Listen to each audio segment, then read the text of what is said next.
ADR Grade 4 সন্দৰ্ভত কিছুমান কথা ক'বলগীয়া আছে। ADR Grade 4ত এইবাৰ ADR Grade 4ত এইবেলি অভাৰলেপিং হ'ব নেকি? যদি অভাৰলেপিং হয় কিবা অসুবিধা হ'ব নেকি? যদি কোনোবা এজন কেণ্ডিডেটে 8 পাছ আৰু 10 পাছ দুয়োটা লেভেলতে যদি কোৱালিফাই কৰিছে, সেই কেণ্ডিডেটজনে দুয়োটা পোষ্টত তেওঁ চাকৰি পাব পাৰে। তেতিয়াহ'লে তেওঁ কোনটো চইচ কৰিব? তেওঁ চইচ এইটো কৰিব যিটো তেওঁ নিয়াৰেষ্ট ডিষ্ট্ৰিক্ট বা তেওঁ নিজৰ হোম ডিষ্ট্ৰিক্টত যিটো পোষ্টত পায় সেই চাকৰিটো কৰিব। আৰু যিটো পোষ্ট তেওঁ থাকিলে আৰু এটা যদি পোষ্টত পায় তেওঁ সেই পোষ্টটো তেওঁ খালী হৈ থাকিব। তেনেকৈ অভাৰলেপিংটো হোৱা দেখা যায়।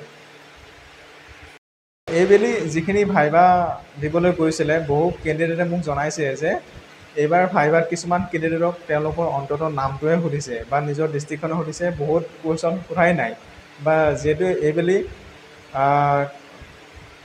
15 মাৰ্কছ থকা বুলি যিহেতু এটা খবৰ পোৱা গৈছিলে, কিন্তু 15 মাৰ্কছ সন্দৰ্ভত যিখিনি কুৱেশ্যন সুধিবলগীয়া আছিলে সেই তেনেকুৱা কুৱেশ্যন সোধাই নাই। এতিয়া কি বেচিছত তেওঁলোকৰ মাৰ্কছ দিয়ে বা এইটো গম পোৱা নাই, বা তেওঁলোকৰ যিখিনি ৰিটাৰ্ণ মাৰ্কছ আছিলে যে ৰিটাৰ্ণ মাৰ্কছৰ ওপৰতে নিৰ্ভৰ কৰিব নে কি, তেনেকুৱা হ'ব পাৰে যে যিহেতু ৰিটাৰ্ণ মাৰ্কছ আৰু ভাইবাৰ মাৰ্কছখিনি মিলাই যিটো কাট অফটো হয়, এতিয়া কিছুমান কেণ্ডিডেটক অন্ততঃ নামটো সুধিছে যে নামটো সুধিয়ে এজন কেণ্ডিডেটক কি 15ৰ ভিতৰত 12 দিব নেকি?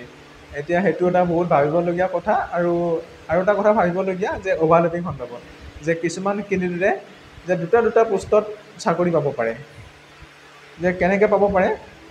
ধৰক এজন কেণ্ডিডেটে 10 পাছ আৰু 8 পাছ দুয়োটা লেভেলতে কোৱালিফাই কৰিছে আৰু তেওঁ সেই কেণ্ডিডেটজনৰ মাৰ্কছ যিটো 135ৰ ভিতৰত তেওঁ যেনিবা 110 পাইছে বা 115 পাইছে, সেই কেণ্ডিডেটজনক নিশ্চয় চাকৰি পাব। কিয়নো যিহেতু ভাইবা এইবুলি 15 মাৰ্কছ যদিও হোৱা বুলি গম পোৱা গৈছে, যোৱাবাৰ আছিলে 5 মাৰ্কছ, হয়তো 5 মাৰ্কছ যদি থাকে আৰু ৰিটাৰ্ণ মাৰ্কছটোৱে বেছিকৈ ক্ৰেডিটটো বঢ়াব। ৰিটাৰ্ণ মাৰ্কছে এইকাৰণে ক্ৰেডিট বঢ়াব যে 110 বা 110 পোৱা কেণ্ডিডেটজনক যদি ভাইবাত যদি 5 নম্বৰ হয়, যদি 5 নম্বৰ ভাইবা হয়, যদি 2ও পায়, তেতিয়াহ'লে 112 নম্বৰ পোৱা ল'ৰাটোক বা 90 পোৱা এজন কেণ্ডিডেটে বা যিখিনি OBC আছে বা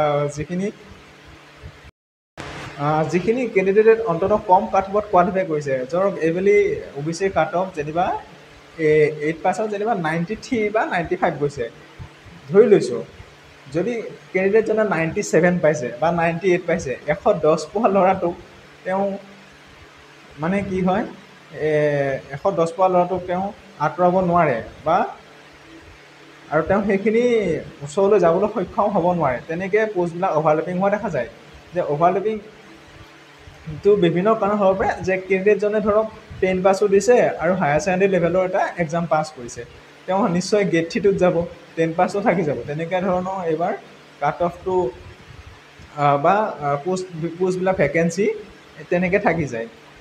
যদি ADR Grade 4 ভাইবাৰ সন্দৰ্ভত বা যিখিনি ADR Grade 4ৰ কেণ্ডিডেট আছে তেওঁলোকৰ খাটাং যিটো কাট অফ এইটো ক'ব নোৱাৰি, কাৰণ হয়তো কিছুমান লাখ লাগে মানুহৰ জীৱনত, যিটো এটা ভগৱান থাকে বুলি যিহেতু বিশ্বাস কৰা যায়, সেইটো এটা বিচাৰ কৰে, ভগৱানেও বিচাৰ কৰে।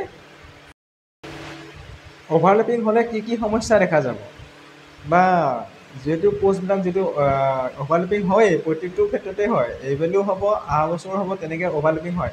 অভাৰলেপিং হ'লে যিখিনি কেণ্ডিডেটে কম কাট অফত কোৱালিফাই কৰি আছে, সেই কেণ্ডিডেটখিনিৰ মনত বহুতো দুখ পোৱা যায়, যিহেতু তেওঁলোকেও এটা ষ্টেপ আগবঢ়াই গৈছে, তেওঁলোকৰ যিটো ভাইবালে যিটো আগবাঢ়ি গৈছে, সেই কেণ্ডিডেটখিনি যদি আকৌ বা বেয়া হৈ যায়, তেতিয়া তেওঁলোকৰ মনৰ অন্তৰত দুখ পোৱা যায়। যদি ধৰক দুটা পোষ্টত কোনোবা এজন কেণ্ডিডেট কোৱালিফাই কৰিছে, যদি এটা পোষ্টত যদি 10 পাছটোক তেওঁক দি দিয়ে আৰু 8 পাছটোক 8 পাছৰ কেণ্ডিডেট এজনক দি দিয়ে, বা সেই ছেইম নামৰ কেণ্ডিডেটজনক 10 পাছ আৰু 8 পাছৰ দুটাতে চাকৰি নিদি যদি 10 পাছটোত দিয়ে, 8 পাছৰ যিটো পোষ্টটো খালী ৰাখে, তেতিয়াহ'লে নিশ্চয়ভাৱে এজন কেণ্ডিডেট বা এখন দুখীয়া ঘৰৰ ল'ৰাই অন্ততঃ তেওঁলোকৰ ঘৰৰ পৰিয়ালত এটা সুখৰ হাঁহি বিয়ৰি যাব। যদি কি হয়, এজন কেণ্ডিডেটে দুটা পোষ্টত চাকৰি দিয়ে, এইটো এটা কি হয়, অভাৰলেপিং হৈ গ'ল। এজন কেণ্ডিডেট দুটা পোষ্ট পাই গৈছে, এইটো এটা অভাৰলেপিং হৈ গ'ল। এনেকৈ পোষ্টবিলাক ভেকেঞ্চি থাকি যায়। আৰু ভেকেঞ্চি হ'লে কি হয়, আকৌ পোষ্ট ভেকেঞ্চি আহিব, আৰু তেনেকৈ এটা ছিষ্টেম হয় মানে আকৌ ৰিক্ৰুটমেণ্ট আহিব এটা বৃহৎ পৰিমাণৰ এটা খৰচৰ চৰকাৰৰ এটা অৰ্থ ব্যয় হয়